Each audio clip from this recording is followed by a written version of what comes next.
Hello and welcome to the Build with Baer Workshop. My name is Pat Baer. I'm here to build a model kit and to hang out with all of you. I'm throwing the Bear Cave, the Lego, the Scythe, and the Tier 2 Blue emote in the chat. If you are currently a subscriber, you can apply with those emotes. If you are not yet a subscriber, you can say hi. You can use other people's emotes. If you want to be a lurker, you can lurk. That's totally fine. I get it. Ghost Valve is here. Welcome, Ghost Valve. It might be a slow Monday. I'm thinking this might be a pretty chill evening. I know. Jeff's here saying hi, Pat. Hello. I know that 97% of my viewership loves basketball, and so you're probably watching the start of the season. I'm sure there is a percentage of my viewers that also like basketball. I'm not trying to talk about sports ball. I'm not out here saying that like jocks or whatever. I understand there are plenty of people who like sports and also like watching model kits get built.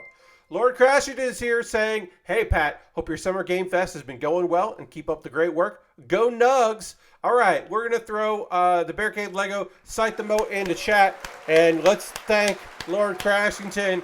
Go Nugs, indeed. Thank you, Lord Crashington, who also wants me to hit the dance button, which I will in just a second. But let's throw the emotes in there. Thank Lord Crashington for 47 months, which is, of course, a whole lot of months. And here's the dance button.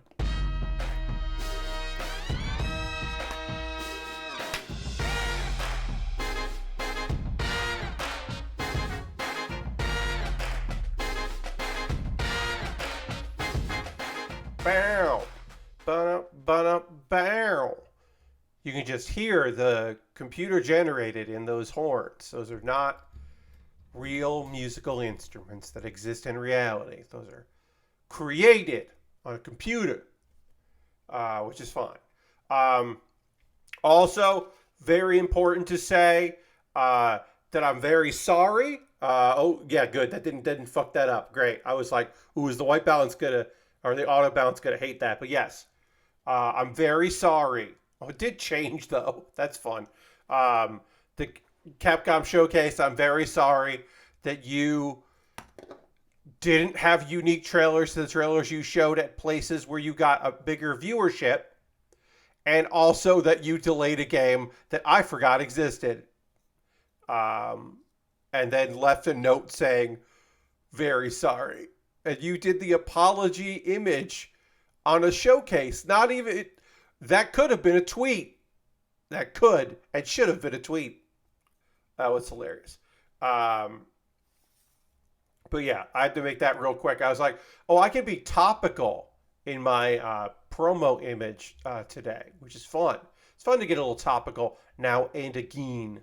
We're working on Rengoku. Rengoku, a guy that's never had anything go horrible for him. He's always had a great, easygoing time from Demon Slayer. We're going to fix his mullet, because right now he has a forced mullet, because I have not put the front of his head hair on. We'll look at that in the overhead. It'll look way better. And then we'll start. The head has no stickers. I think every other part of this kit has a lot of stickers. Hey, Lashbrook, welcome.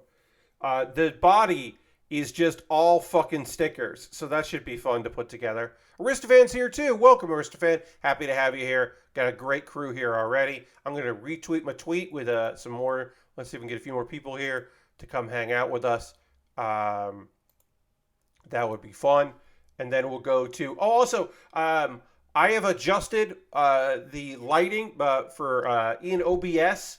My webcam in OBS, so the lighting on me should be better than it's been for a while. I've been playing around a bit with that because I'm trying to get better light in the daytime in OBS so I can record things in the afternoon and I don't have to record things only at night during this time of year where it is light all day and into the evening. So I'm trying it out. We'll see if it works out. At the very least, I think it looks brighter than it was. Me. A lot of it is the fact that I have a yellow backdrop. That's really tough. The back wall being yellow really does mess with some stuff. But I moved some physical lighting around a little bit, and then I've been playing around with some lighting, trying to get that feeling a bit better. But yeah, you can see here we got our mulleted Rengoku, and we got to fix that. And of course, again, the Capcom Showcase. Very sorry.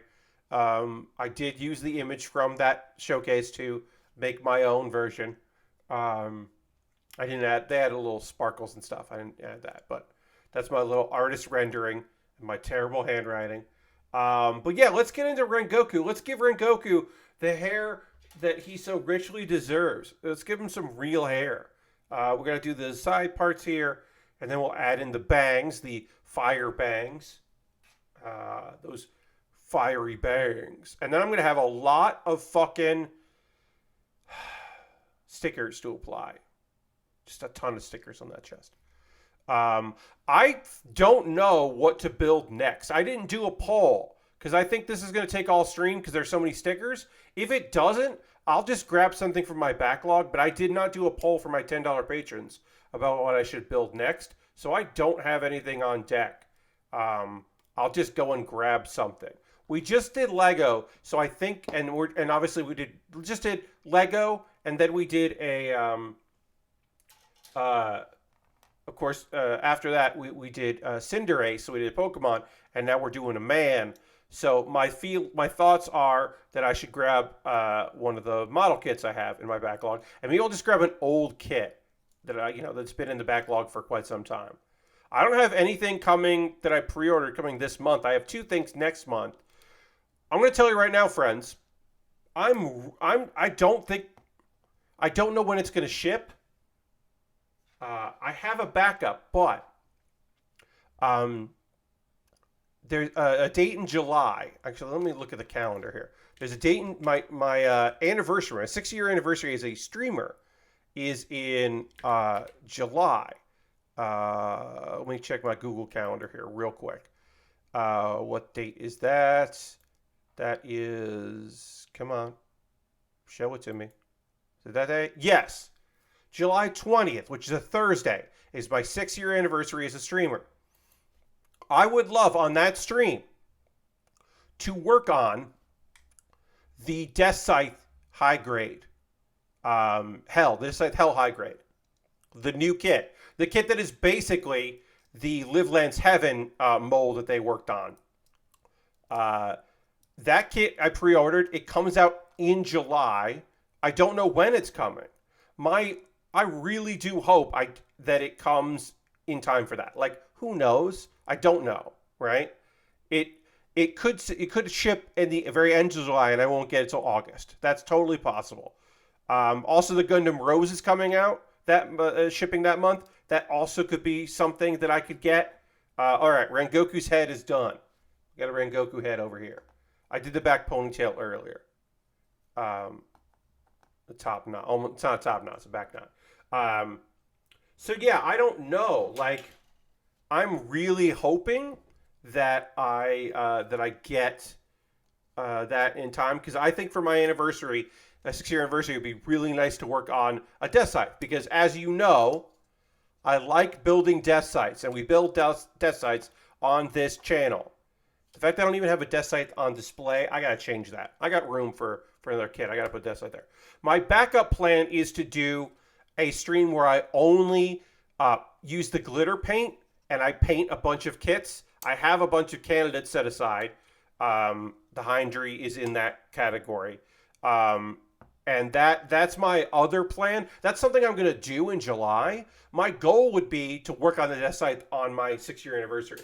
And then also do that as a project.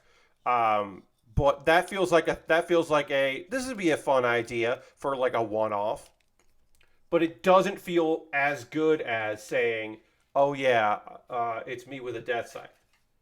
Because that really does feel like the channel. That just has the vibes. You know what I'm saying. So I'm hopeful that the Death Scythe ships early in the month. And early in July, and I get it. Real quick, brief Twitter news, because we do like talking about that here. Or we're obligated to chat about it.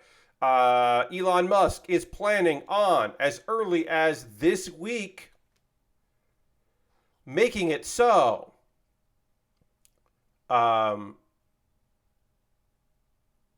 only verified users will be able to send DMs to users that don't follow them back.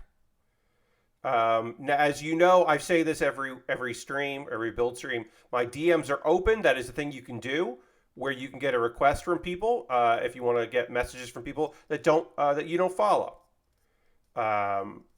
And sometimes that is people asking a question. Occasionally, it is. This is a thing that's happened to me, and it certainly is what people use it. A lot of people use it for.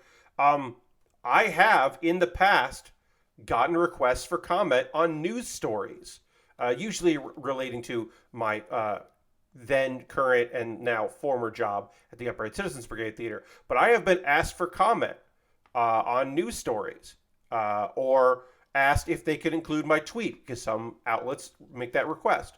They don't just take it, even though they certainly could. So I have been asked before. I have been approached. And that has been interesting, certainly. But for the most part, since Elon Musk took over, because it went away for a while. My problem went away for a bit of just like links to OnlyFans and people saying, "Hi, I can do web design and create blank for you," whatever. People just like pitching their wares. It's bad for a lot of people. Certainly the idea that it's putting it behind a paywall. Bots will just use stolen credit cards. They're going to get around it. The only social networks that are survivable are those that require verification. The payment system is means of verifying that increases bot cost by 10,000%, which is just a made-up number.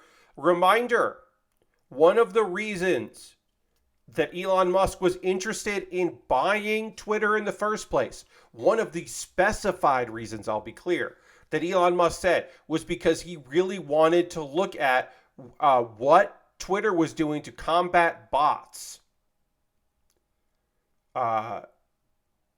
He just assumed they weren't doing a good job. And what he found out when he became the guy that people look to for answers is, oh shit, it's really fucking hard to fight these. In his own words, as I've said many times, it is increasingly difficult to distinguish between AI bots. Soon it'll be impossible. It was always impossible, which is why he was like, oh fuck. And also, I should once again remind you that the amount of garbage that I got exponentially increased once he fired a bunch of people. It got way worse because he made it way worse. I never saw bot tweets on Twitter until the last couple of weeks, and they're all in the replies of any tweet. Yes, so there were always, if you say, I want that on a shirt, there were always sites that would do that. There were always scam artists replying to big things. That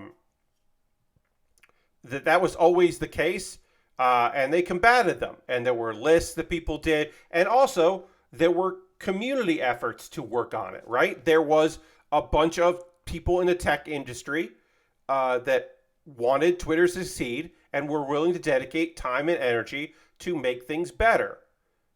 Those people are not interested in helping Elon Musk, which makes sense. Why would they be? So putting the stickers on this back here, they did, I'm going to zoom in a little bit here just so you can see. There is a guide here. This is not all freehand. There is a guide that I am working with here. You can see that. There is it's sticking out there. It's not an indent. It's sticking out. So I am just grabbing the piece I need and placing it over. There's going to be a big sticker that I'll have to apply. So this isn't terrible. It's not great, but it's not terrible. Just wanted to let you know. Still seems like hell to do. Lashbrook, it ain't great. It's not my favorite thing I've ever done as far as stickers go, but it's not as bad as I originally assumed it would be. Also, I got to make sure that I get this sticker out in a way that does not break the sticker, which obviously I could apply it in two pieces, but I would prefer not to have to do that. So yeah, I'm just kind of lining up as best I can.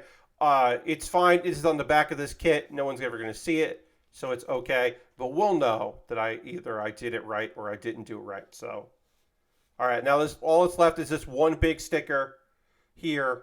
Or sorry, it's two stickers. This is a piece, and then there's another piece. So What I'm about to pull off here is one piece, and then this is all one big sticker there. Yeah, so again, not great, but glad I'm doing it early in the stream as opposed to later. So yeah, so that's Elon Musk's nonsense. It's bad for a lot of people. And again, putting things behind a paywall and saying that's what verification is nonsense. And once again, will not save Twitter. Doing this will not make things better or save anybody any time or energy. All right, so there were, between yesterday and today, 3 showcases. I did not watch the Capcom one. I am aware of the Capcom meme. I did not watch Ubisoft, but I watched some of the trailers separately, and I do have the rundown of those. So I will talk about the trailers I have seen, and of course, some of the Ubisoft trailer stuff did appear in the Xbox and in the PlayStation as well. So I'll be able to kind of look at those. I love the big get verified button on Twitter pages now. Yep, they want you to be verified. They got to get that money. I saw mostly we saw missed the others. Yeah. So the Xbox one was the one that I did want to see. And we'll kind of go through it and just kind of talk. Because, I'm going to play a bunch of demos that are only out, but I did not play any demos this weekend. My goal for Thursday's stream is to have a lot of demos to talk to you about. But I don't have that right now.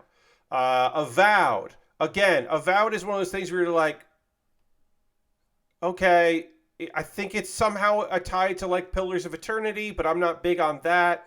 This game feels like Obsidian's Skyrim that they put some time and effort into, but doesn't really hook me the way that I think they would want me to be hooked. All right. So a piece of this sticker has ripped off. One of these pieces, unfortunately. So I will apply the major part here, and then I'll apply the minor part that I have broken off, and I should be able to match it. This is not the biggest problem in the world because it is a small sticker that broke, and I will just do my best to apply this sticker as best I can.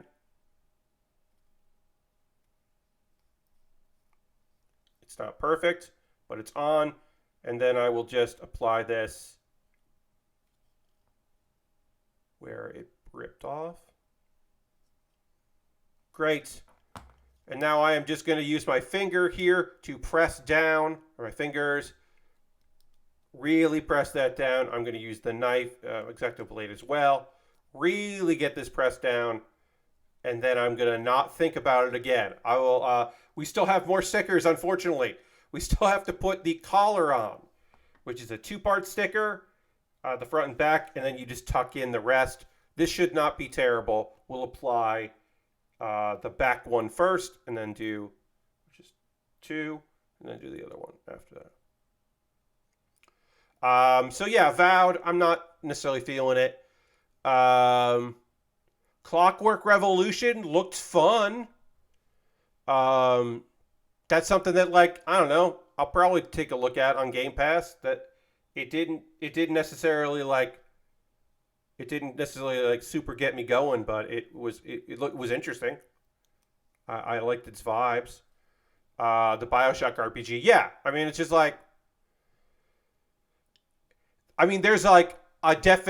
there's a game out there that's definitely, oh, this is BioShock without being called BioShock. This is, the BioShock Infinite sequel that's not a BioShock Infinite sequel. But this one felt like first BioShock, and that's not a problem because I like the first BioShock. So I'm not complaining too much about that.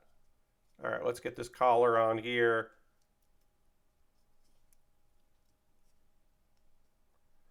Kind of get this stuck on where it needs to be stuck on.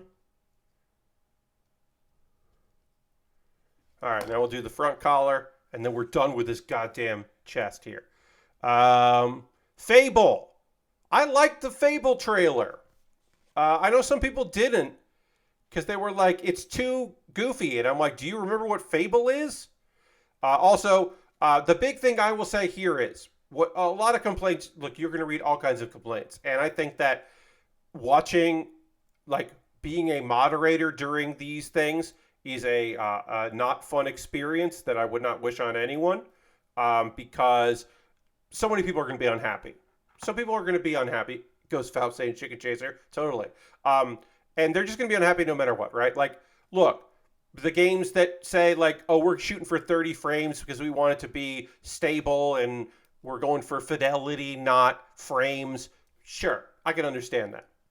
I never played one, so I had no idea the Fable. Fable is fucking... I mean, Fable is a... Hey, Harold, welcome. Fable is a British-ass British RPG.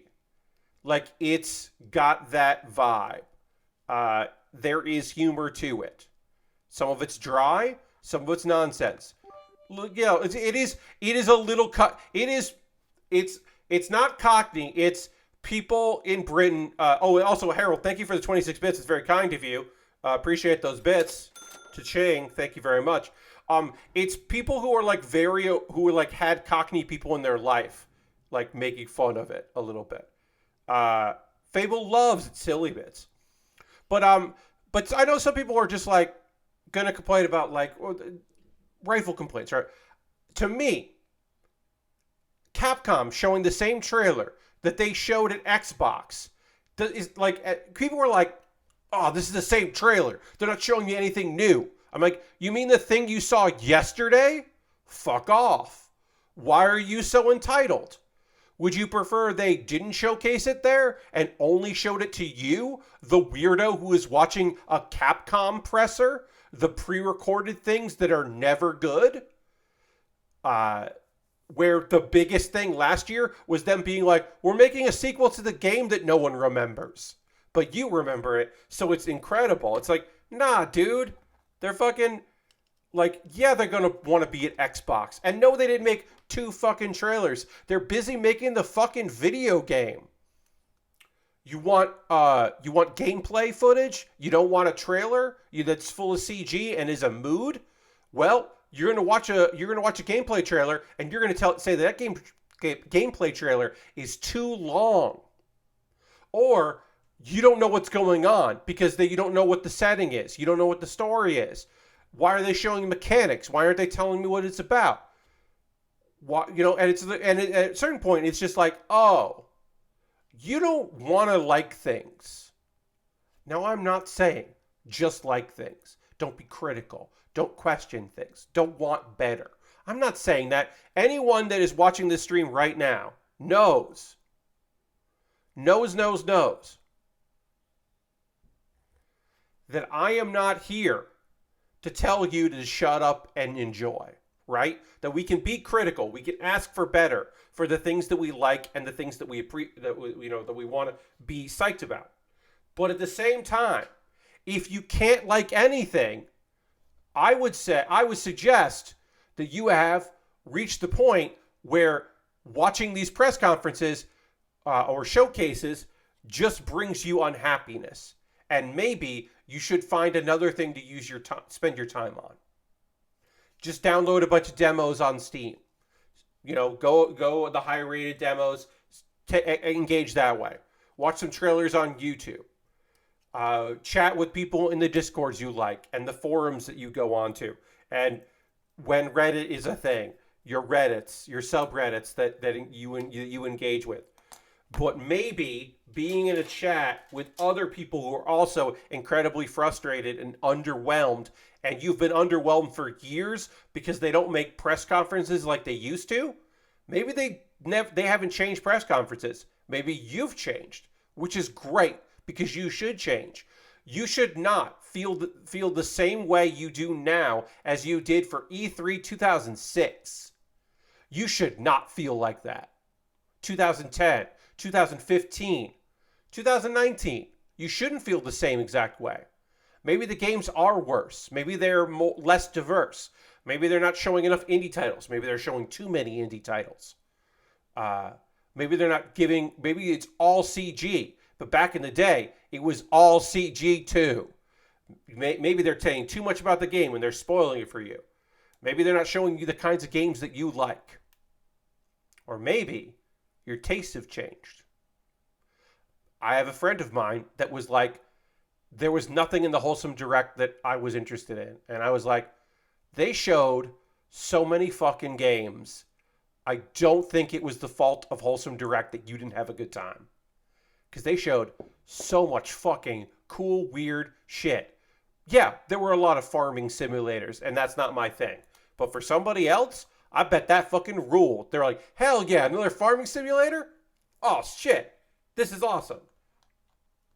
Or it's like, oh, another puzzle game? Hell yeah. Or this is a moody, sad game? I'm in.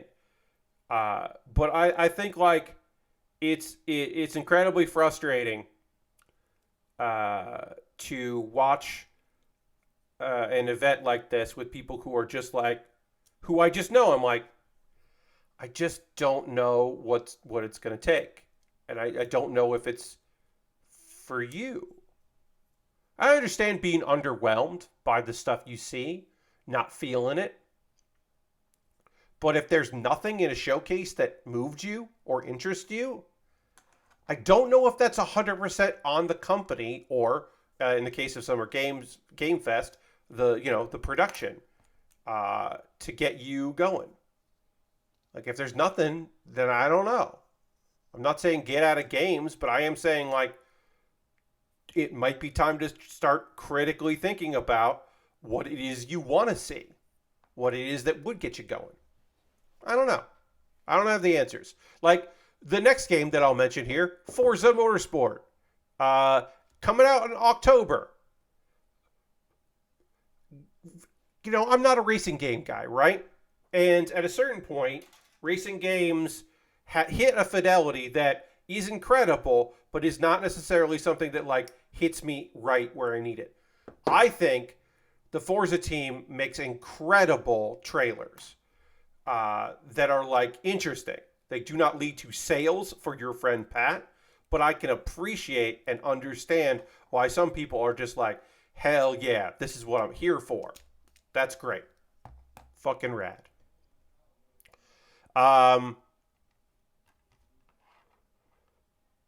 So, like, Microsoft Flight Simulator 2024, okay, that they're making, like, what? They're making it. That's so strange to me that they're making another flight simulator so soon. Like, I understand. Hey, there was a time in my life that I remember where they made a lot of flight simulators. It's odd.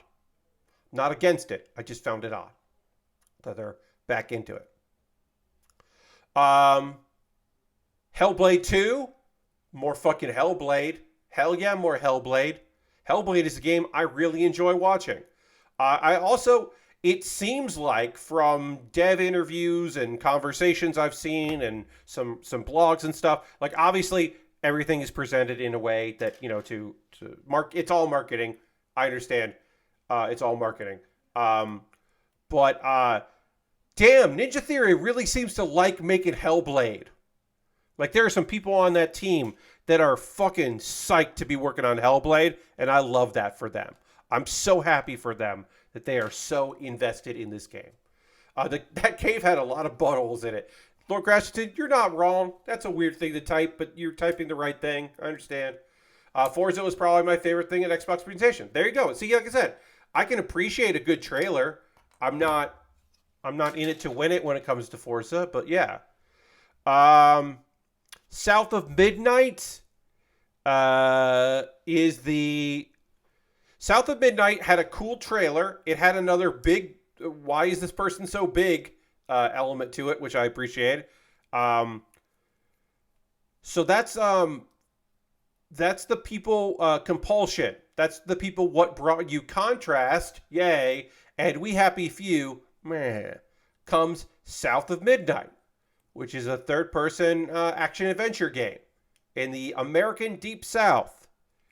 And that could be fucking pretty cool. I mean, this was vibes, right? This was a vibes trailer of, like, hey, this is the thing that we're doing. This is the thing we're interested in.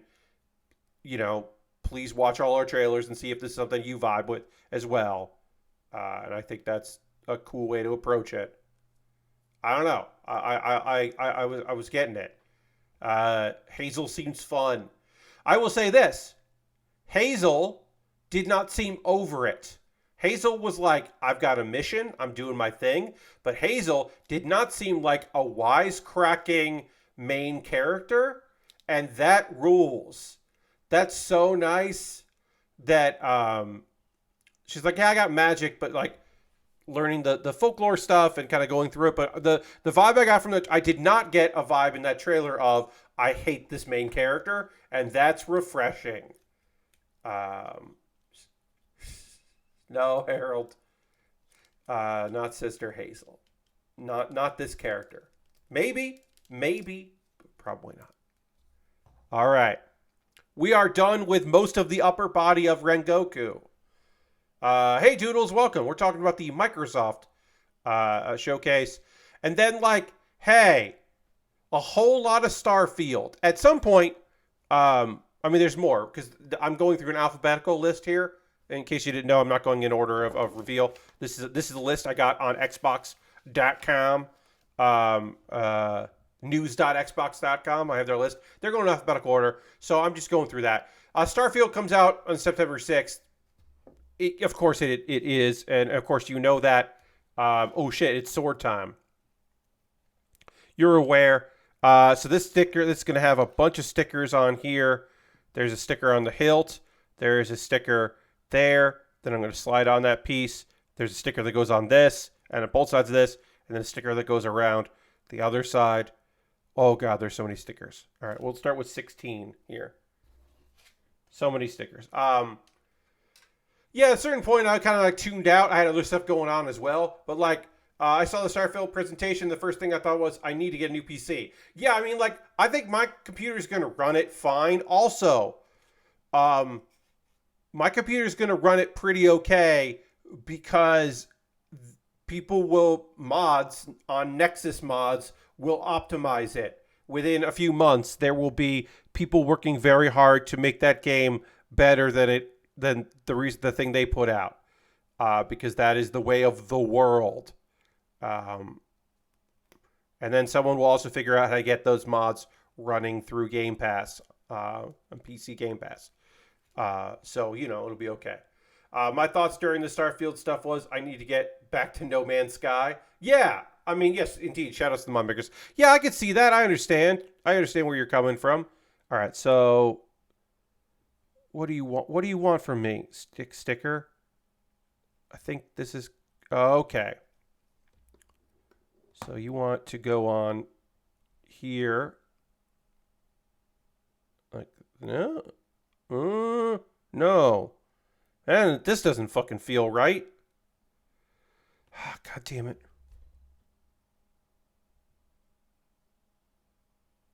How do you want to go on, sticker?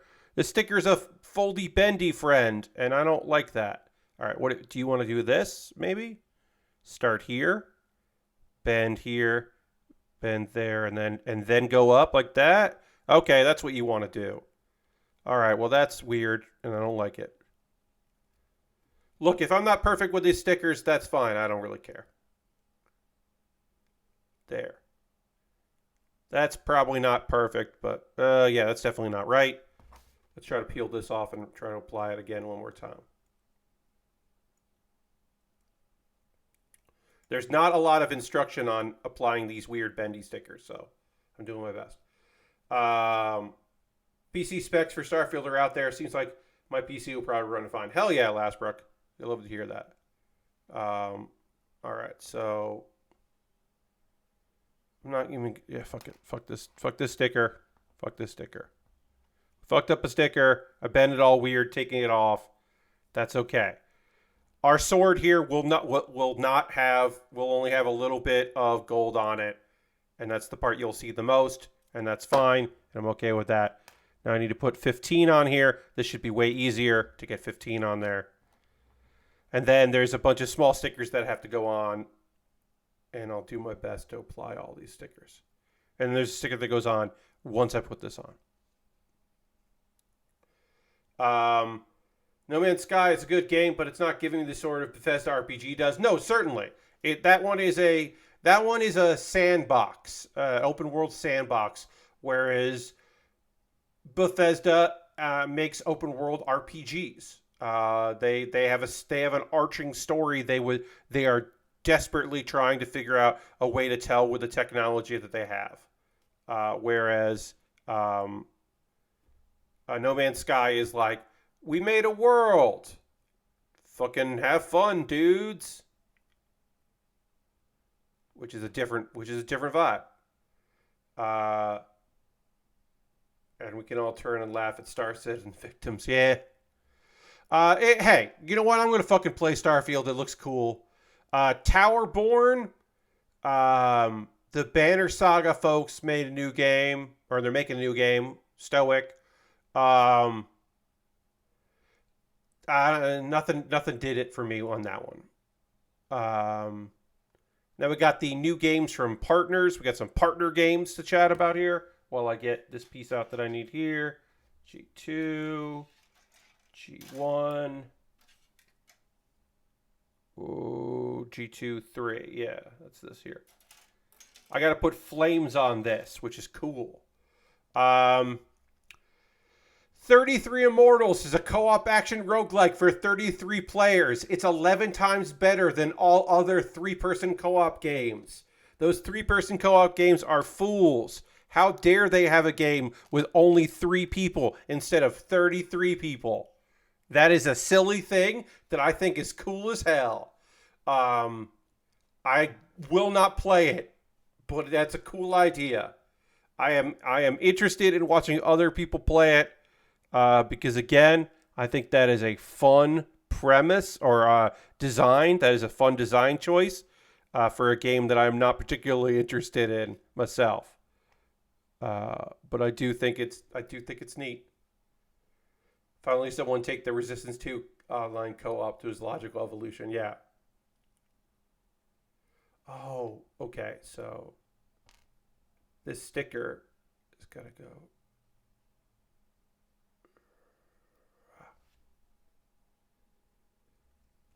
This sticker's got to go around because there's a hole here. So I'll tell you right now, this sticker sucks. This kit's got a lot of stickers that just fucking suck. All right, so there's the flame on the sword there. And I got to get the other one going here. Again, I got to try to lift this up without taking the inside piece up there, without ripping anything. Okay. Whew. Yeah, some of these stickers are a nightmare.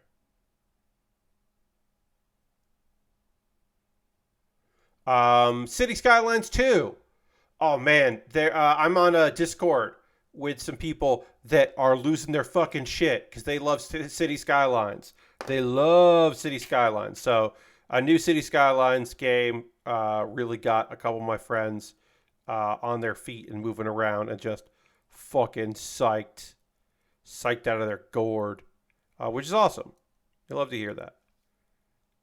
I was very happy for them. I enjoyed City Skylines. You know, I don't think I played the hell out of it, but I did play quite a bit of it. All right, so now I got to put sticker 14 here on the other end of this. And then I am almost done with stickers for a minute here. Because, of course, the scabbard is this is just all fucking stickers here. It's wild that City Skylines 2 is only $50. Yeah, I think that's like, I mean, I imagine they're going to do DLC and packs and all kinds of things. So I think they're just trying to like get people to give it a go, knowing that they're going to try to get them to put in a bunch of money later. That's my assumption anyway. Yeah, long tail, totally. But if they get some people going and playing and getting a bunch of stuff happening in it, that's probably good. I don't... no, that's not true. I don't remember a lot of Dungeons of Hinterberg. It was cute. I thought it looked pretty neat. You know, a little run around, explore a alpine, you know, location. I don't know. I think that's neat. I think that's a pretty fun location. So I was like, oh, yeah, that's pretty cool. I don't have a lot to say about it. Puzzles and stuff. Um, I bet Jusant is. I don't remember if I'm saying that right. I don't think Jusant is for me. I think that was like the trailer didn't really do much for me at all. But I don't know. Uh, it is. I mean, it's a don't nod game, and I like a lot of what don't nod does. Uh, Also, a narrative game without dialogue. You know, like hell yeah, all right, go for it. So I do think it's interesting. I mean, I did like that water creature thing. The water friend, it seemed fun. I am not opposed to the water friend. So yeah, all right. Again, I messed up the sticker here on the sword, but it should look okay. Yeah, so I'm not like I wasn't like super enthused uh with Jusant, but kind of fun. And then like, hey, there's like a dragon, infinite wealth is a good name. Uh, it's got a Kiryu and Ichiban are in a game there. That's awesome. Uh, Look, I'm on board. I'm just going to tell you right now, I'm on board. This game is not Game Pass Day 1, which I understand why it's not. I'm on board. I'm going to get it for the PC. I'm going to play the shit out of uh, Like a Dragon Infinite Wealth, which is just a good name. It's a good name, and I'm on board for it. All right, let's get our scabbard together, which just has so many stickers that I need to put on this kit. It's all stickers.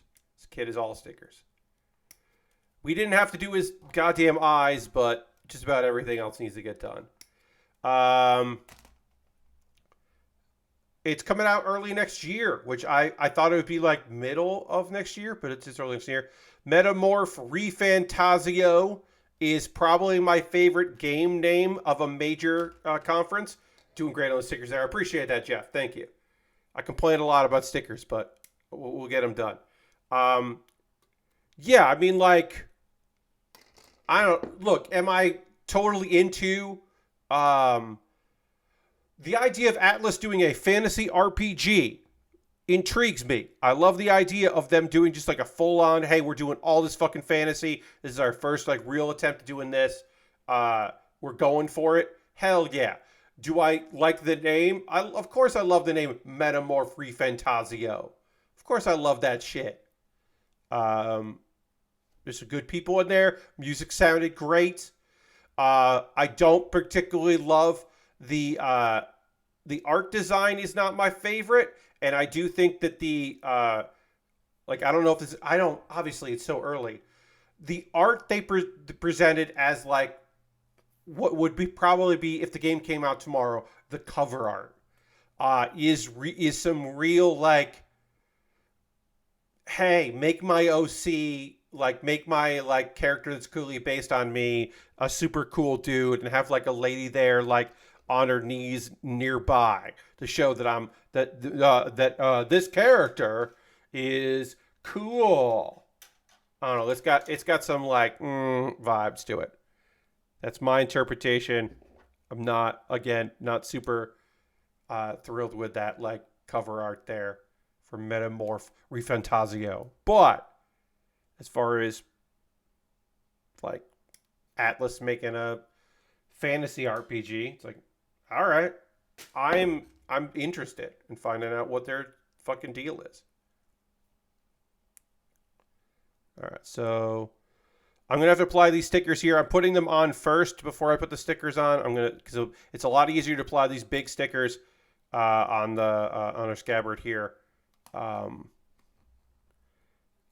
it's connected. because it's going to be annoying. Let's see. Path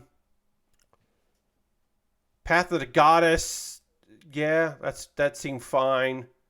We'll talk more about that later. It's a Capcom game. Payday 3. Don't care. Persona 3 Reload is the rebirth of an RPG classic, is what it says right here. Persona 3 Reloaded. Reload, not Reloaded. Reload.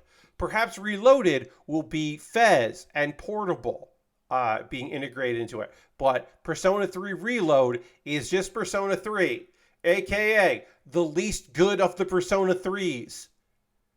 I'm partial to Fez myself, but I also understand that Portable does a lot to make that game better and more inclusive and more fun. And the fact that this is just Persona 3 is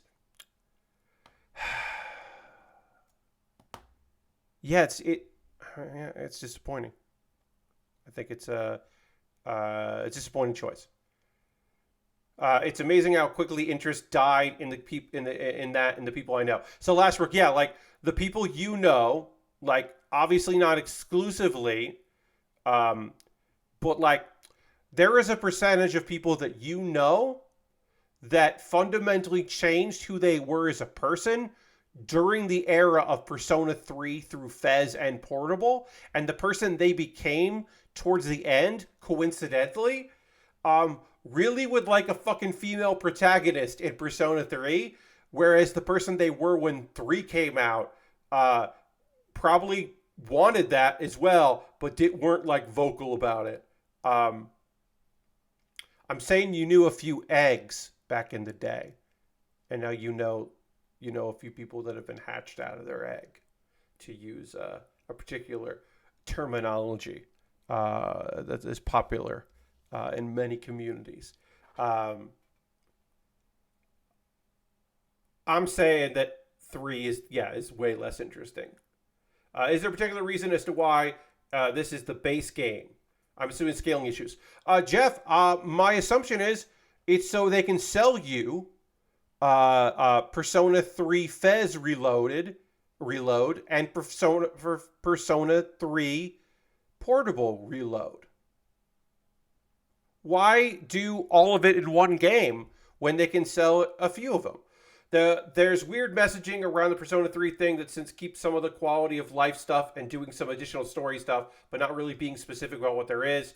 I hope it would be a complete edition, but doesn't seem the goal. No. So their goal is, the changes in Portable that made Portable a better experience, those are going to stay. But the thing where they made some people incredibly happy to have like a somewhat different sort of Persona game, that shit's not going to be in there. It's going to be 3 with like maybe some winks and nods, but it's not going to be the things you liked about Fez and Portable. But yeah, the advancements, I'm sure there will be stuff that they take from 4 and 5 that they throw in there. They'll make changes to make the game more streamlined, but as far as story goes, yeah. The cast is all new voice actors, so they can have a committed cast for their they're gonna try to sell 3 Persona 3 games with the same cast and go all through that. All right, now I have to apply a ton of fucking stickers, and there's a note here. Please start to apply the stickers from the position shown in the figure. So they want me to be like, hey, press that down there. So I am now going to do all these stickers here, which they want me to do it like this, which sucks because it doesn't want, naturally, the scabbard doesn't want to hold that way. So I'm going to have to apply stickers knowing that I'm applying them like this and it's going to move around, which is silly. This is how they want me to do it. I wonder if I can. All right, I'm going to do it like this. I'm going to just do it like this. I'm going to prop it up a little bit. We'll see. To avoid what happened with Persona 4. Yeah, totally. Yes, they should have recorded the audio for 4 and Golden at the same time. They didn't. Whatever. Persona 5 Tactica, which is a spin-off. and is kind of the Q style, the chibi art style, which I don't mind terribly. I know some people don't like that style. I think that style works fine, especially on portable systems. Star Wars Outlaws reveal. The Star Wars Outlaws looks cool enough. It's an Ubisoft making a Star Wars game, sure. The Chinese Room looked neat. Oh, sorry, no. The Chinese Room is the name of the people, the company, and the game is Still Wakes the Deep. I got that confused. My notes, also in my notes, I wrote down that Still Wakes the Deep made the Chinese Room. No, that's the studio, not the name of the game. Star Wars fans are being shitty about the female lead.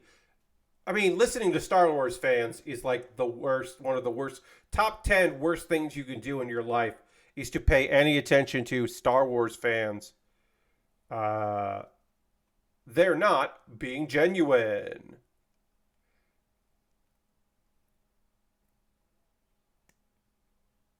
All right. So, they want me to apply this sticker. And you can kind of vibe the folds in it.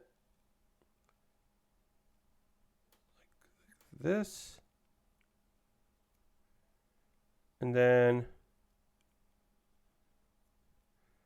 God, this sucks. Yes. Okay.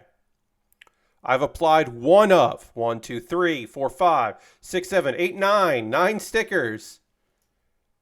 I am going to follow this guide as best I can. Holy shit. There's a lot of stickers. Big fan of that for a freaky little sidekick. Yeah, that seemed fun. And then there's like an Xbox Series S Black Edition. There's a controller and headset for Starfield. They didn't make a custom HOTAS for Starfield. I know there was people who were joking about that, and I remember a couple people were joking, and then someone thought that was real, and was like, "How come I can't find any images on this new HOTAS for Starfield?" And it's like, because that was a joke that someone made. They were like, "Oh, I didn't get it." It's okay. You don't always have to get jokes. All right, so. Oh, God, these make my fucking eyes hurt.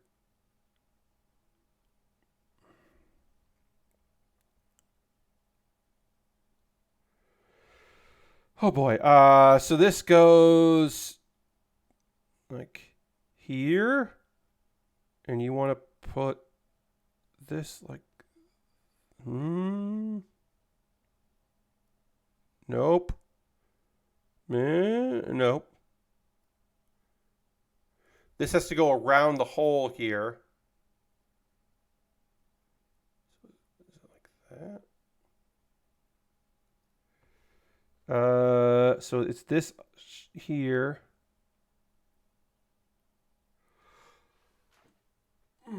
Okay. So this wants to go here.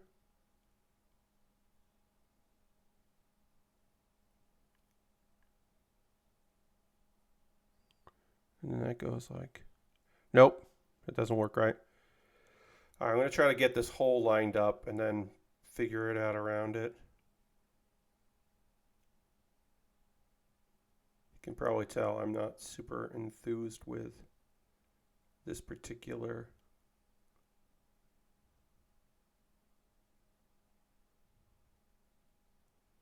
sticker placement. All right. Okay, I think I got it. I mean, I'm just going to do my best. That's all I can do.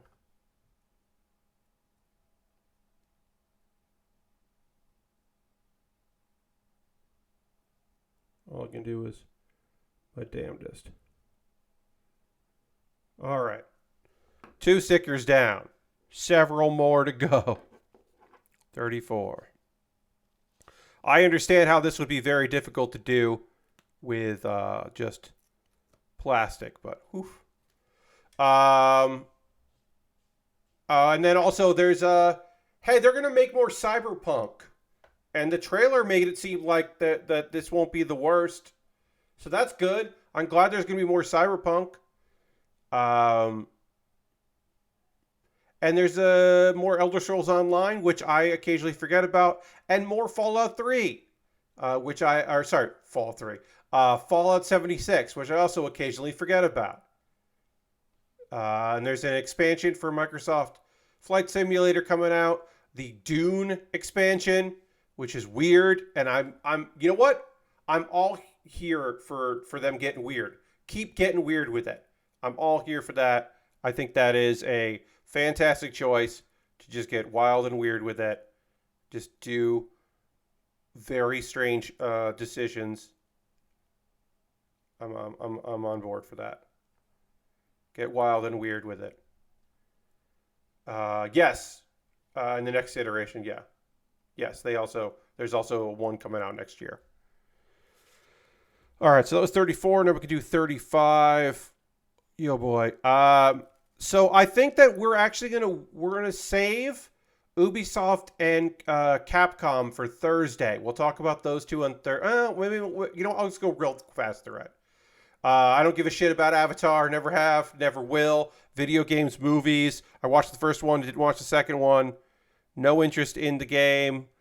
The idea of a Navi with a gun, with like an assault rifle, wearing a t-shirt and camo pants is very funny. And I can't tell if they know it's very funny or not. I have no concept and no understanding if they think that it's very funny what they've done. But it is pretty funny.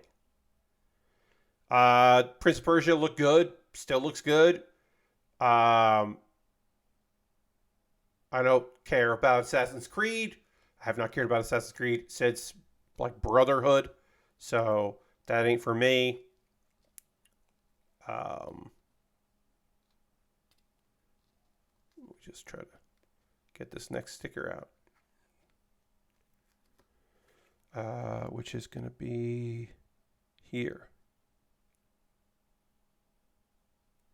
Let's see. Yeah, and there's another one where, hey, Jade, codename Jade, you can do a lot of customization. That's kind of fun. I don't dislike that. It's kind of neat. That's the mobile game. I thought that was kind of neat. The Crew Motor Fest. Look, the Crew Motor Fest really does have, you have Forza at home, energy. It does have that. I'm not here to tell you it doesn't have that energy. I don't think that's a bad thing because not everyone's going to be playing Forza. So I think it's okay to have a game for people that aren't going to play Forza, that really want to play The Crew Motor Fest. It seemed fine.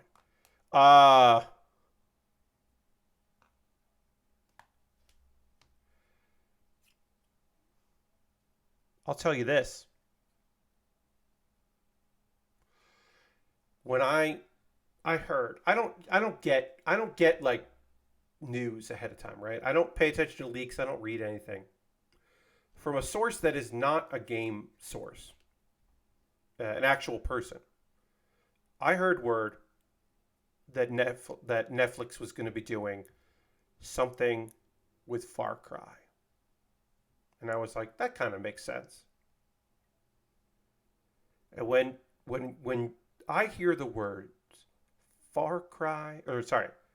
Captain Laserhawk, a Blood Dragon remix.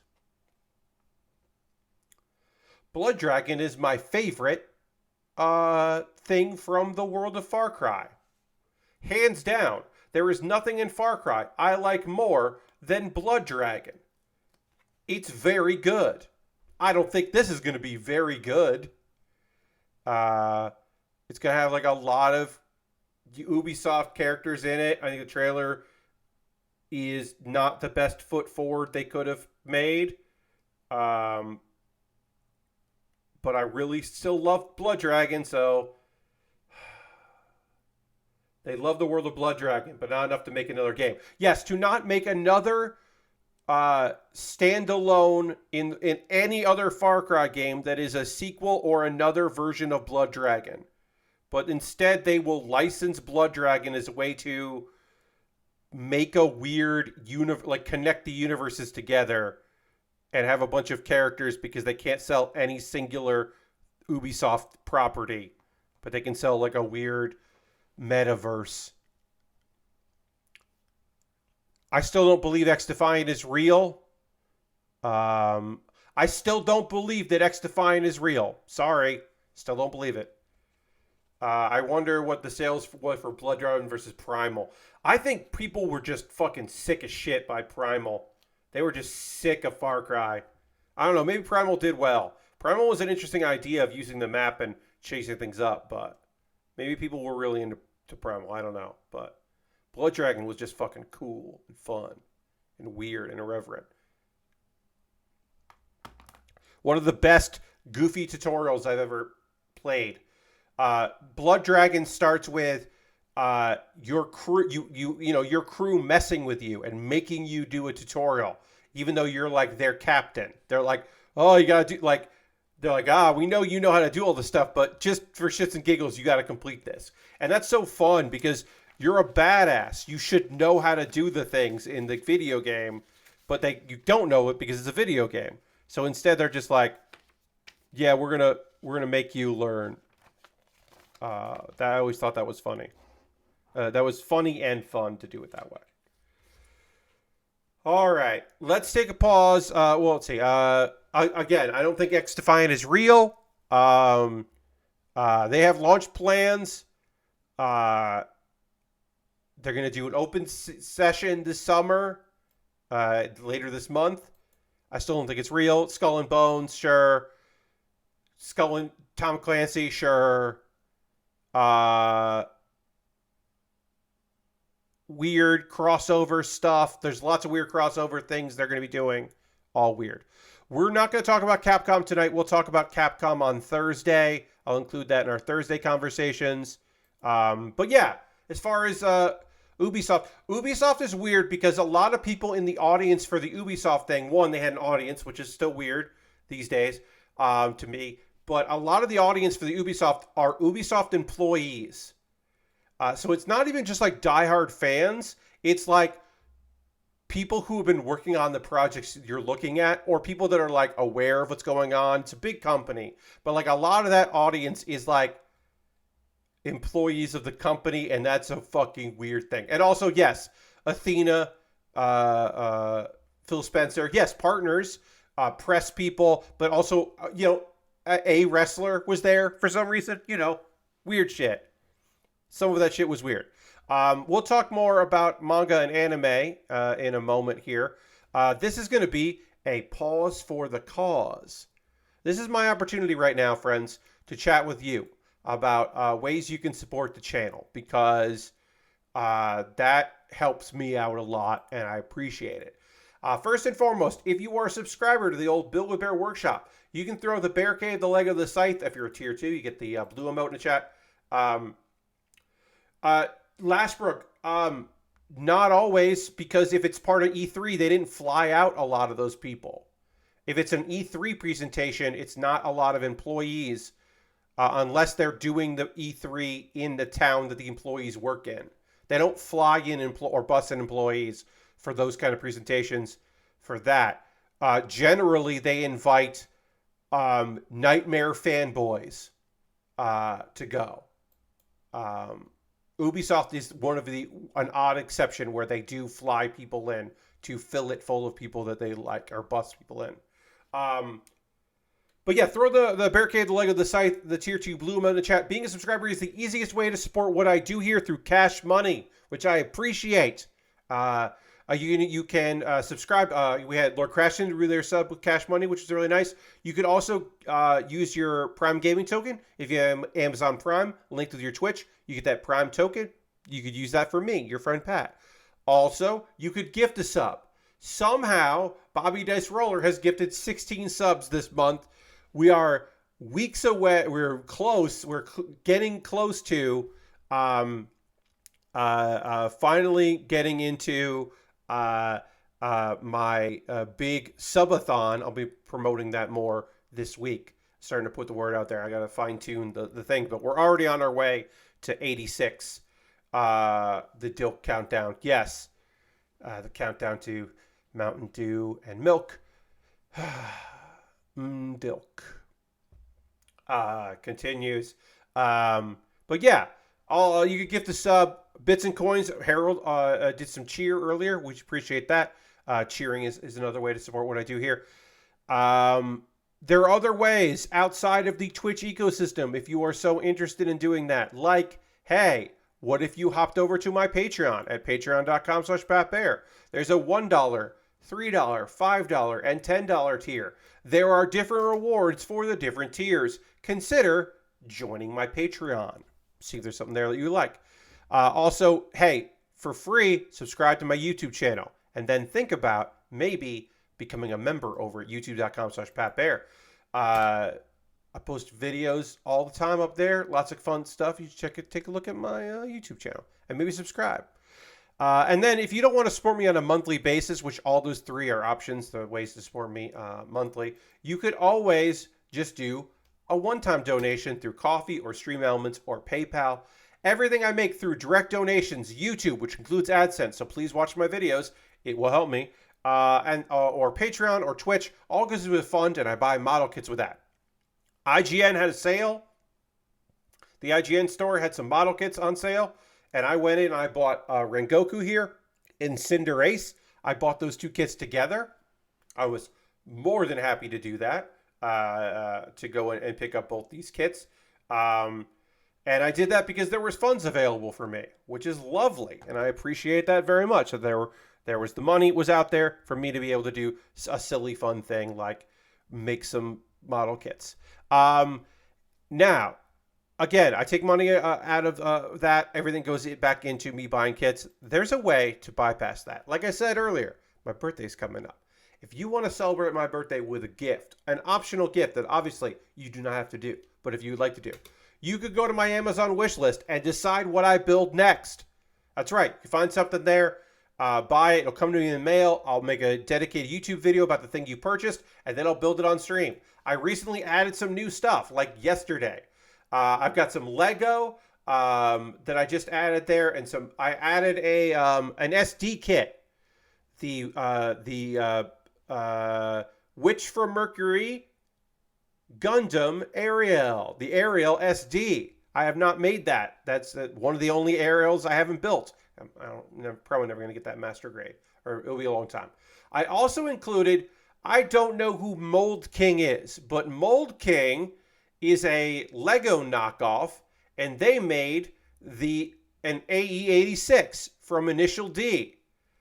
They made the Panda, the two-tone, and complete with like either stickers or decals or the parts to like do the tofu sign on the side of the car.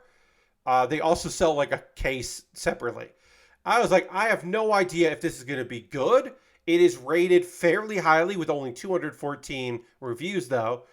But I don't know fucking know. Make me work on a not Lego thing and build a fucking and the Initial D, the car from Initial D. I don't know. I think that'd be fun. I like having some weird options on the list. We got model kits, of course, inexpensive kits, expensive kits, kits that are never on sale, kits that are reasonably priced, and some gear at the bottom. A bunch of different things. Again, you are not inclined. You don't have to do any of this. Mold King seems to make a lot of cars that are famous and license a bunch of stuff, which is a fun idea. I don't know. I added that. I thought that would be neat. I have a Throne wish list. That's my Amazon alternative because a lot of people don't want to use Amazon, and I fucking hear you. It's nice to have alternatives. I like the work they do over there. And then USA Gundam Store. You can go to USA Gundam Store, buy a gift card. You get an email with a gift card code. Then send me a whisper here on Twitch. Or until you can't, send me a DM on Twitter. Or I guess you could say, you could tweet me and say, hey, I want to send you a gift card code. And then I will follow you back so you can send me a gift card code. Awful. I guess but whatever. That's another alternative. This only happened a couple times, but it's nice that people do that. Other ways you can support here. If you want to support me without spending any money, join my Discord. My Discord rules. We would love to have you hang out in the old Discord. That'd be nice. A couple of video links for you to check out. Pat Baer's Anime Club. I put last Monday. I put a new episode up, so next week there'll be another one. This episode is me trying to tell you about 4 very cute shows this season, because this season has a lot of action, has a lot of violence, a lot of like sadness. It also has some shows that fucking just whip ass and are very cool and cute as hell. So I talked about some cute ones. And then Baerly Rehearsed is an ongoing video series where every week I do my best to write and then perform a character piece where I have, of course, memorized it to a certain degree. At the very least, I have rehearsed it a couple times. This is the ad read, is me reading an ad for a podcast and doing like a sponsored read. And it's all the side effects for a drug. And that was very fun. I like doing list sketches, and some of those are real and some of them are not real, and it's fun.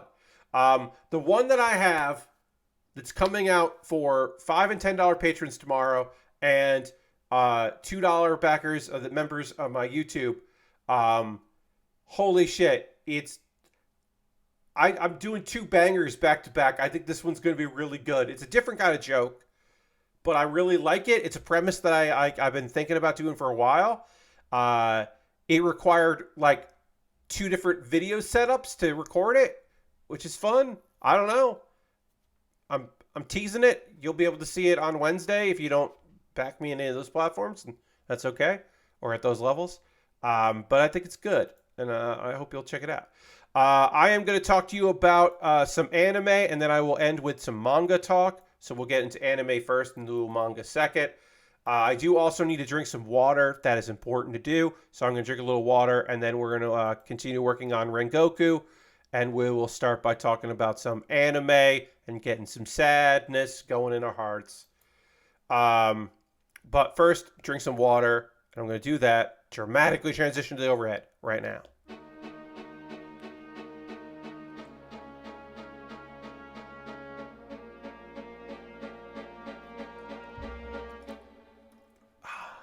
All right, so let's get the lower body together here, and then of course, if you were like Pat, there's probably no stickers on this kit. There's one sticker on the belt, but we get this together. We have to talk about Mobile Suit Gundam: The Witch from Mercury Season 2, Episode 9 of 12. So this is going to go pretty much the full season here, length, because there was a break and it started a little later. So this was episode 9 of 12, as I said. This is post the last episode with all the action and death and betrayals and all of that. It starts off and you're like, okay, so this is the breathing episode, right? Spoilers, it's not the breathing episode. It does kind of start like that, where it's like, oh, okay, this is good. We're gonna catch our breath a little bit here, right? A little bit. Not really. There's not really time to catch your breath. Okay, so I just realized I don't know which is the front and which is the back. Holy shit, I really don't know. Oh, this is the front. Okay. This is the front and this is the back. Also, it'll probably only go in one way, so. Oh, no. Okay, then this is the front.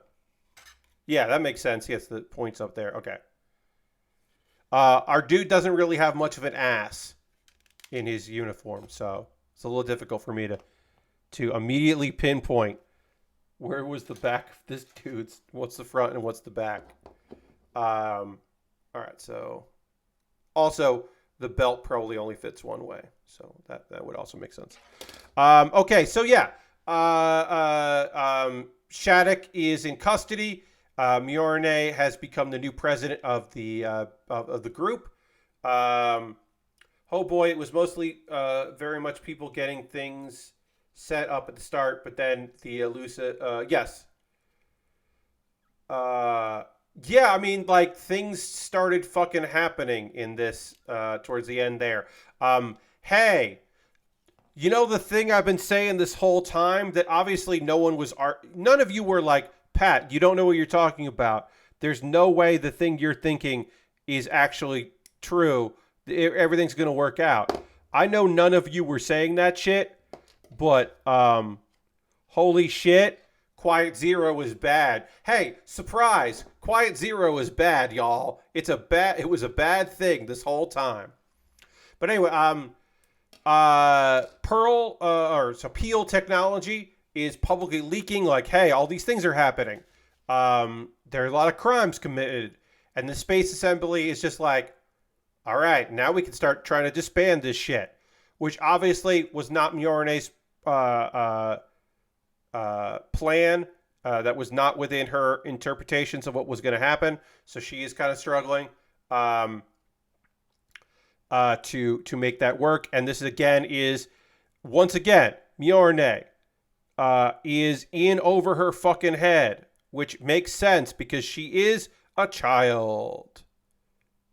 It would make sense that she would be in over her head in all of these shenanigans. Okay, so then this is going to go...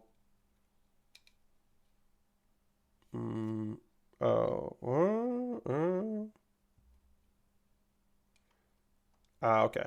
I did this wrong. Great. Goes like that. And then this is going to go... No, that's not right. There we go. Now I got it on there. And then I got to put a sticker on this belt. I'll put the belt on first, then we'll put the sticker on. So yeah, and like I said, Minori is tough to respond. There's a dude, Sirius is like, hey, you could just blame me for all this. She doesn't want to do that. And then Prospera is just like, okay, Quiet Zero is ready. And then a bunch of fucking people die. And ships get destroyed. The Space League just gets fucking the shit kicked out of it. The drones are now in charge, like the Gundam, the Gundam stuff that was controlling little free flow drones are now controlling mobile suits. And it's a mother and daughter team that are just making the universe in their image and fucking going for it. And it's a goddamn nightmare. And then Myorne is like blaming herself. And she was certainly involved in this shit. But like at a certain point, it's like, okay, well, yeah, you're definitely partially responsible for all of this. But like, you're not really the person behind all this. You did get used and you should figure out how to make things right. But like, shit was never going to be great, girl. Like, it was never going to be awesome. It was always going to be pretty fucked up. I'm going to put put our cape on here. We're going to make this thing look dope as hell while we continue to talk about anime here. Holy shit, this rules. This does look really cool, though. It does look very cool. But we gotta make more legs and feet here. Yes, totally doodles. So Earth House is helping survivors, and then Guston shows up and Belmoria, and they're like, "Hey, we'd love for you to try to reason with your mom." And then our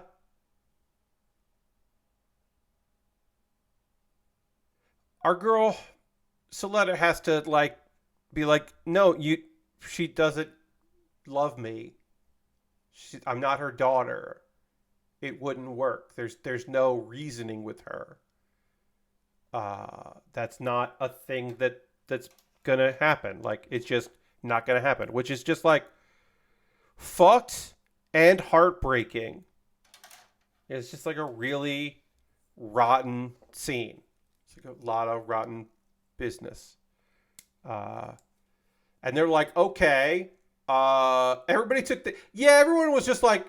But here's the thing. If you know Soletta, you can, like, kind of understand... Like, you're like, okay, this is not you misreading things. And also, like, once they understand a little bit, it does... Like, you ever, like, learn one thing about a person's life?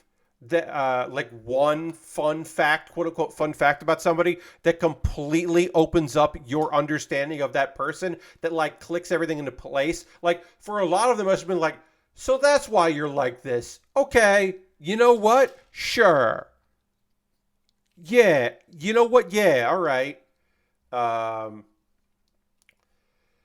uh, and they're like, okay, well, how about we give you a Gundam that we recovered, the Caliburn.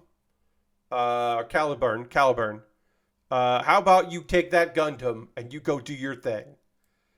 And also, there's no safeties in it, so, you know, use at your own risk. But she's just like, you know what? Yeah, all right, sure. I'm gonna do this. I'm gonna get in a Gundam that's not my Gundam, and I'm gonna make things happen, which is like a lot. We just had this for 21 years. I mean, the reason why they've had it is because it didn't have the safeties, so they were just holding it. I don't know. They were studying it, Lashbrook. They were trying to figure out what was going on. Who knows? I'm not the most concerned about the fact that they're like, why do you have this? You know, like, sure, it's necessary for the plot. I'd rather have this than like a mystery character we haven't met before shows up just randomly and is just like, I knew your father. Here's my Gundam. Like, I'm much more like, yeah, we've had this for a while. We just like kept it because it's kind of fucked up. We didn't really have anybody that could pilot it. Like, I'd rather have that than the mysterious appearance of a character. You know, and then people would watch the prologue and be like, I think it's that guy from the prologue. And it's like, it's not. They just made him up. All right, so that's that flame there. That's 17. And then I need 20. This one's... And then also there's like, some Earth House are like, we're going too. We're going to help. Which is like, oh, cool. More characters that I kind of like are going to fucking die. Of course they are. If they'd stayed at Earth House, if they stayed there at the school, less of them would be dying, but okay. Funny you mentioned the father. I think the suit is his. We didn't see the suit destroyed in the prologue, but it must have fried him like other pilots. I mean, Doodles, that's definitely a theory that mysteriously they say they managed to recover this one suit, and they have this one suit, and it turns out to be his suit, and then his spirit is in there. Like, that's certainly possible. I don't know if it is, but it's possible.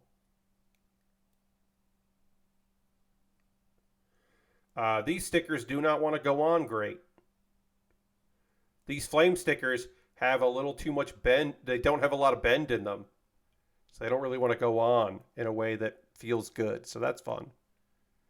But I did get them on. If you like applying stickers to a kit that looks cool, this might be the thing for you.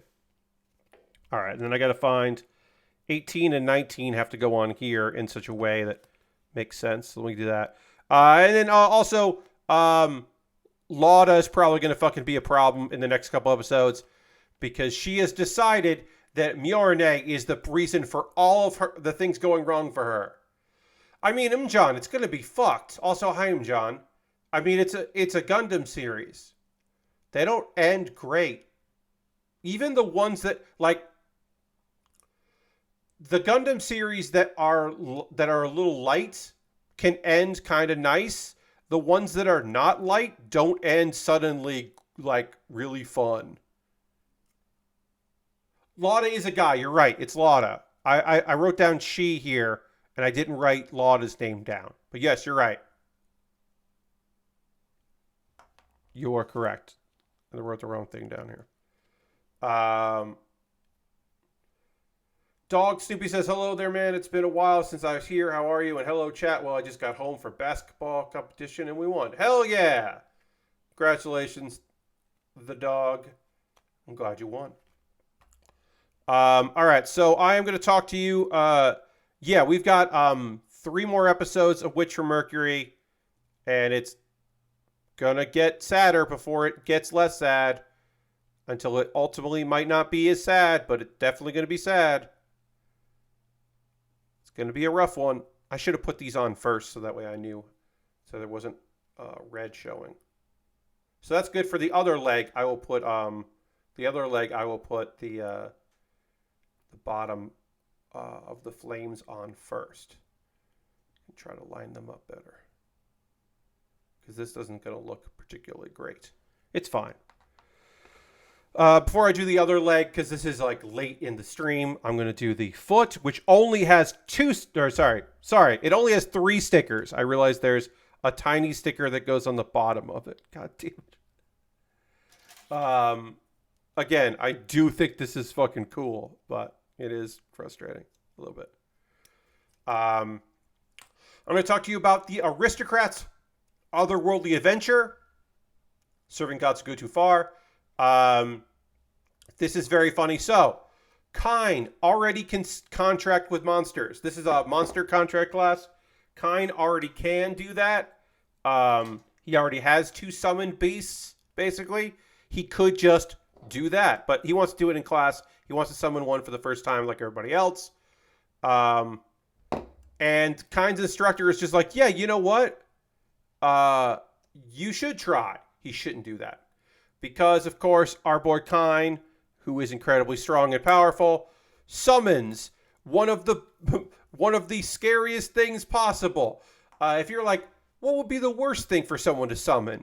You're right. It's Seth, the Prince of Hell. He summoned a demon lord, y'all. And then Kine is just like, oh shit. But then Seth's just like, who summoned me? What's going on? What's happening here? Oh, is it? Wait, why is this guy so strong? Fuck. And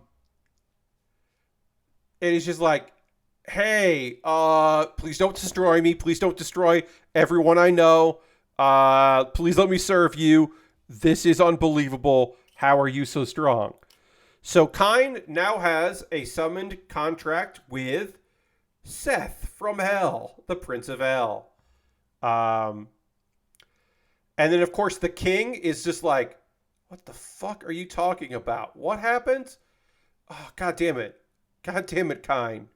And he's like, okay, I want to see your full magic status. You've been hiding stuff from us. We know how strong you are. I want to see all of it. And that reveals that, hey, our boy Kine is now currently a demigod. And his magic capacity is, I wrote this down. Your magic capacity is immeasurable with a capital I. Like the subtitle included a capital I, which I think is very funny. So everyone's just like, and this is what my favorite thing is when anytime Kine gets really strong and grows and they realize how strong he's gotten, the king just like does whatever he can to appease Kine, but also keep him involved in the country. And so he's like, okay, I'm going to make you a viscount. I'm going to give you a village to manage. And then you do that. You do your new area. Well, you bring them back from the troubles they're in. You take care of that shit. And boom, you've got yourself I'll announce your engagement to the princess and to Silk. And he's like, sure. That sounds good. To Celestia and Silk, and he's like, okay, yeah. And then the other one with the elf they'll announce later. And he's like, great, that sounds good. Because he's like, I don't fucking know what to do here. Meanwhile, obviously, Kine is getting strong to take on the evil god Aaron. That evil god, a piece of that evil god has been making monsters go out of control in the forest. And Kine is trying to figure out why and doesn't know. And then Um, Seth, of course, by making a contract with Seth, now he has control of all the people that Seth has control of, which in this case is a the was it one of the four heavenly kings, Dalmatia, and they're just like, oh, Aaron is sending thousands of monsters to rampage in the kingdom. And then Kine, Seth, and Dalmatia are going to attack the piece of Aaron that is in the cave. That, of course, we remember from the previous episode. You may remember, I do. That Kine rampaging in the forest because he was annoyed is the reason why this little piece of Aaron got free. So it is Kine's responsibility. And then Kine's friends, the adventurers, are going to protect the city while he goes and tries to take care of the swords. That's episode 12. So we're not going to see, Kine doing some management of the city that he's taking over. We're not going to see Kine meet the Saintess, who you can already guess how she feels about Kine immediately after meeting him, like what her vibes are, the vibes she's putting out when it comes to that dude. You could probably imagine. But we're going to see like this piece of Aaron be defeated. The manga is still continuing. It is an ongoing. I am still enjoying it. I read it pretty consistently on a monthly basis. And it's still a fine thing. I'm looking forward to the end of this because I think this has been a fine interpretation of the or adaptation of the manga. I haven't read the light novel, so I can't tell you if it's good off that. But it's a good version as someone that has read the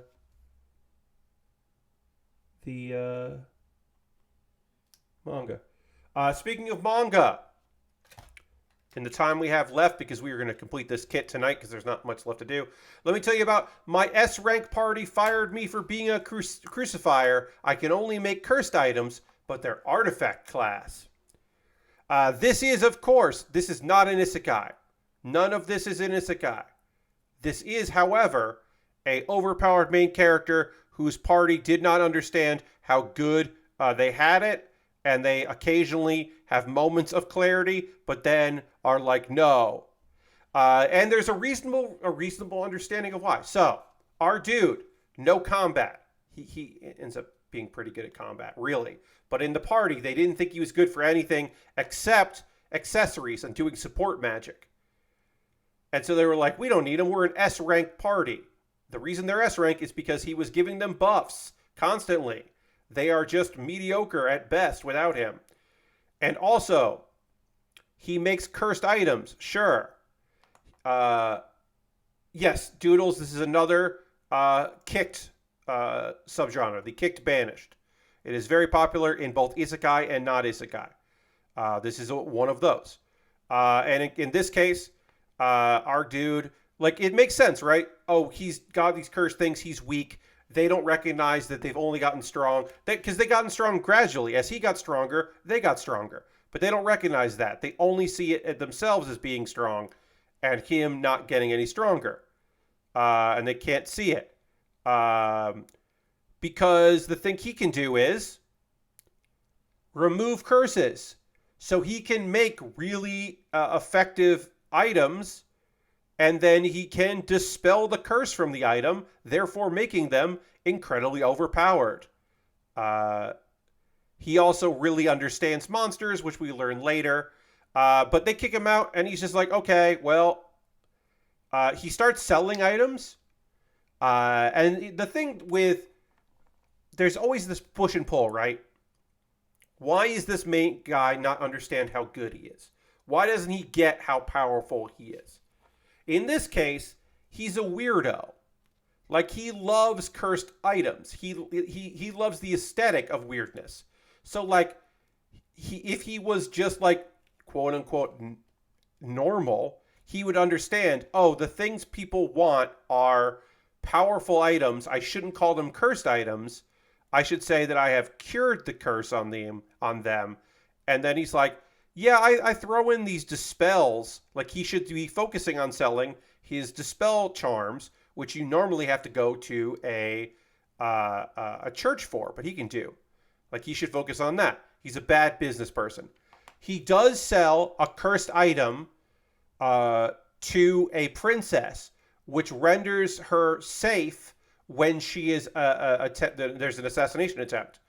And so they want to find this guy to say thank you. The princess also appreciates the weirdness of this dude, may have a crush on him. That's besides the point. That's a separate little thing. Of course she would have a crush on him. Why wouldn't she?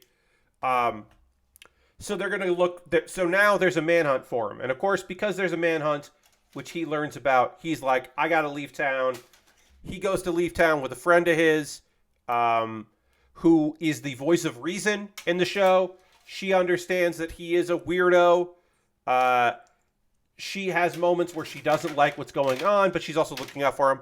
And by the time I've hit I think I've read chapter 12 here, we're at the point now where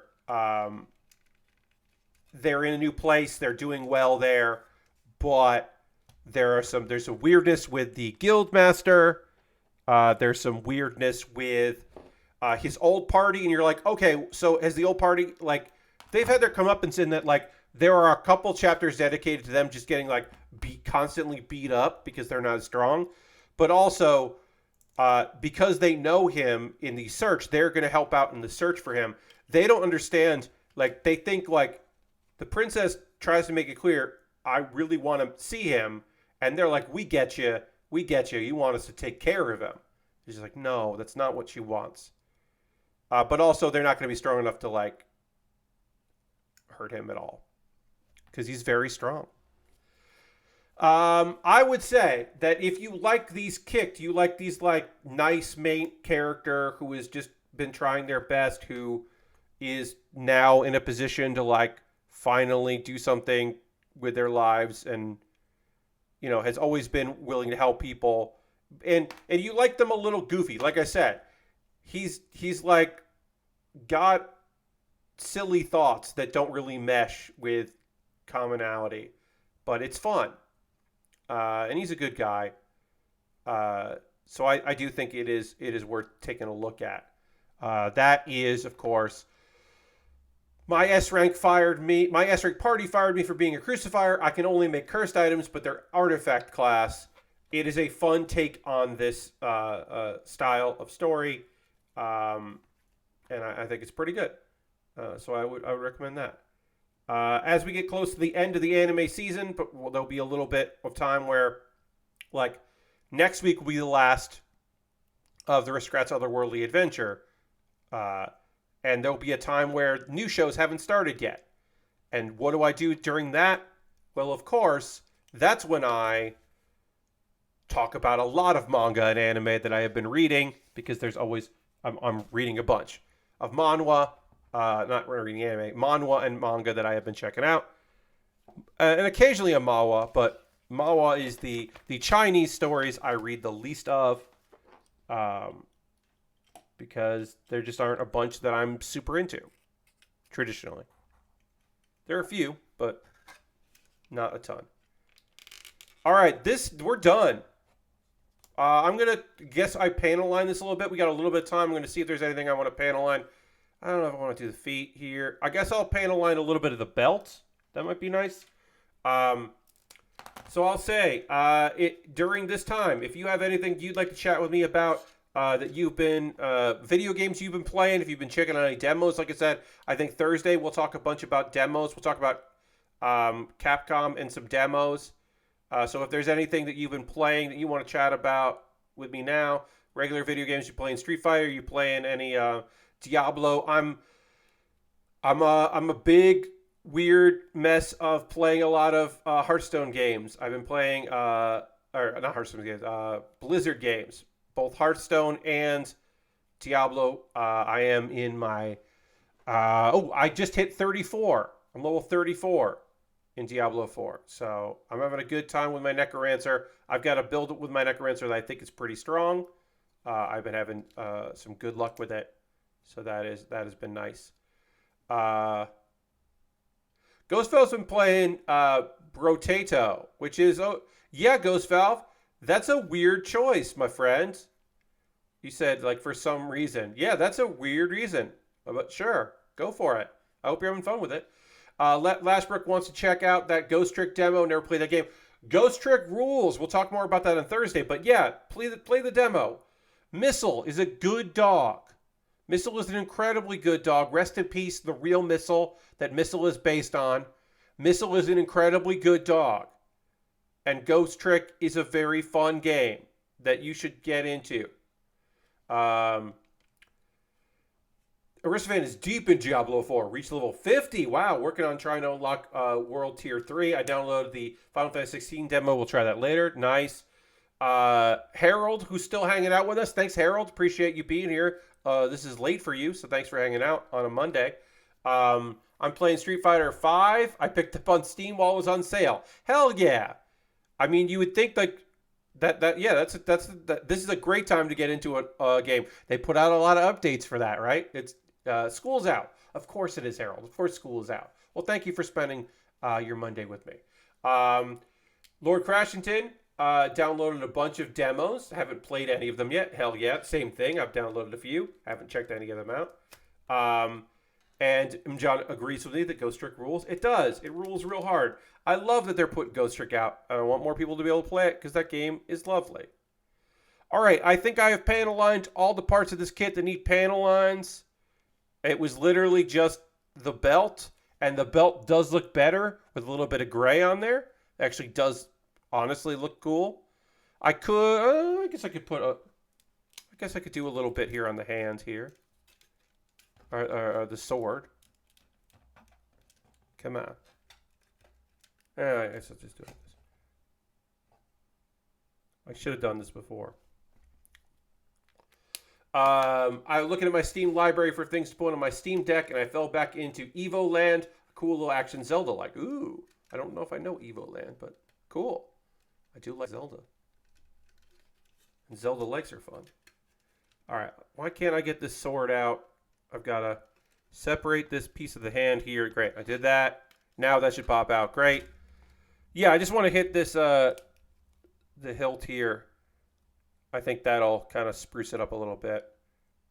And then I'm going to do a poll tomorrow. My $10 patrons will vote on what I build next. I'll grab something from my backlog, and they will be able to figure that out about what I build in the next stream. Because we'll start something new, because we've finished this up. I didn't know. I thought maybe this would go into the next stream because it had so many stickers, but we managed to finish it up here. I would say if you have the patience to do a lot of sticker work, this kit looks great. It turns out really well. I think the cape is beautiful. I only screwed up one sticker, which is great. Take your time with it. It'd be probably better if you don't have if you're not doing it on a stream while trying to talk about a bunch of other things. But yeah, I think this kit looks really phenomenal. The hair hurts just a little bit, which is nice. It's good, nice and spiky. It is not posable. The legs move, the feet move a little bit. The arm does not move much at all. So this is the pose. Some action figure model kits allow you to pose it a little bit more. This one has very little posing.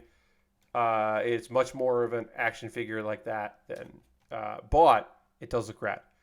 Oh yes, it is excellent. This is from Demon Slayer, Lord Creston. Yes, stickers are not your jam. I totally understand. This is so this is a Kyojuro Rengoku. He shows up late into the first season of Demon Slayer. The Mugen Train. He is a huge part of that. No spoilers for this guy. But yes, this cape fucking kicks ass, and like I knew it would. It does rely heavily on stickers, which is a shame. But also, at a certain point, you just buy it. You just buy the action figure, right? I'm sure there are statues of this guy that are really detailed. They're not going to be as cheap as a model kit, but they're going to look fucking phenomenal. And also, we worked so hard on this back here, and you'll never see it because I'll never have it on its back, but it's good to do it. I'm going to get some good photos of this after the stream is over. Yeah. I guess what I could do is, what I could do here? Oh, I should say that my next stream, which will be tomorrow, we're going back to Sunshine Shuffle. Maybe you missed that stream. It is the cute animal poker game. We're playing limited poker. And hearing some stories. There's some ska music that plays in the background. It's very cute and fun. Let me see if I can show you some photos of stuff that I have. Let's see. Control. What do I have? Yeah. What's in my backlog? My backlog is not many things. If I enter, will it come up here? All right. They're going to be incredibly tiny photos. That's not what I want to do here. Okay. Well, we can still do it. All right. It turns out my source photo for this is bad. So let's go here. Great. So this is one of the things I have available here. Again, I'm going to have to get a more high quality photo, which is great to know. This is a 3-in-1. It's a motorcycle, vintage motorcycle, and it has like a drag car and then like a different kind of futuristic motorcycle, which is fun. I've got the Amidas Haryukin, which is like a support mobile suit from Iron Blooded Orphans. The Barbatos 6 form from Iron Blooded Orphans, and the MK2 AUG. Those are the 4 kits in my backlog. My backlog right now is 4 mobile suits and 1 Lego set. It is the weakest my backlog has ever been. If I was not a streamer who built model kits, it'd be incredible that I only had a few left. I'd be like celebrating the fact that I'd gotten so close. I have 2 kits coming in July, and I have 1 kit coming in September. This is the least I've ever had as far as model kit goes. I'm going to be buying some. I'm waiting for a payout here from Twitch. My Twitch payout is coming soon. And it's a good one because we've had a very good month. The last, 30 days since the last time I got a payout has been really strong. So I'm going to be able to buy several kits for that money, which is great. With that money, I should say, not from that money. So I'll be able to do that. I'm also expecting to get some money for a job pretty recently that came in. Jeff says, can we get the list one more time? Yeah, sure. Which I appreciate. That's my Amazon wish list. There's some inexpensive Lego, some inexpensive model kits, all the way to like, no one's going to buy me this kit, but I'm putting it on here because it would be fucking neat if someone did. That kind of thing, right? And again, those get priority. I'll be doing a poll to decide what I build on Thursday, but then like when it's time for me to build the next thing, if something was bought for my wish list, that jumps in priority. No pressure on that. But it is nice. We are going to raid. That is how we end every stream around here. We're going to find someone doing some cool shit out there and go and give them some love. I appreciate y'all hanging out with me tonight as I finished up Rengoku. Again, I didn't know if we necessarily were going to finish that up tonight, but we did.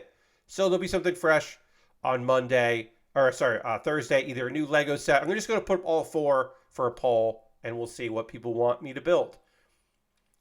We raid Mary Kish on Mondays. Mary streams on Monday. She had a long weekend, I'm sure, because she was there for some of the Summer Game Fest shenanigans. So I'm sure she's tired, but she's still playing. Oh, and she's playing Tears of the Kingdom. That's rad. Mary usually plays really tiny indie titles, but she's getting in some Zelda, and that's awesome. She deserves it. So we're going to go hang out with Mary. We always end with a raid, as John says. So feel free to come along this raid.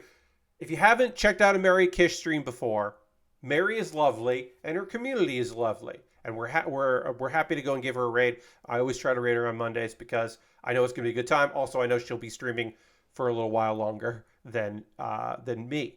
So thank you, everybody, for hanging out. Hope you have a great rest of your night. Thanks for coming and hanging out with me. Come back tomorrow at 9 p.m. Eastern for more poker with Sunshine Shuffle. And then on Thursday for a new model kit or Lego set. Goodbye, everybody. Goodbye, goodbye, goodbye, goodbye.